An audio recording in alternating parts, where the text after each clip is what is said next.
Hello అందరికీ ఎలా ఉన్నారు?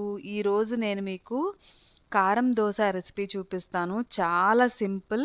రెగ్యులర్ దోస వేసుకుంటున్నప్పుడే ఈ కారం దోసను కూడా ట్రై చేయండి. ఇక నుంచి నెక్స్ట్ నుంచి మీరు కంపల్సరీగా ఇది యాడ్ చేసుకుంటారు మీ రెసిపీస్‌లో. దీనికోసం సింపుల్ ఏం చేయక్కర్లేదు.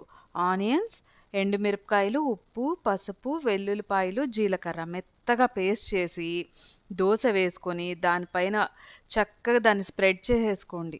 స్ప్రెడ్ చేసుకొని ఖచ్చితంగా నేతితో వేయించుకోండి ఈ దోసని. Onions optional. ఈ నేతిలో వేగిన కారం దోస టేస్ట్ అయితే నెక్స్ట్ లెవెల్‌లో ఉంటుంది. ఓకే.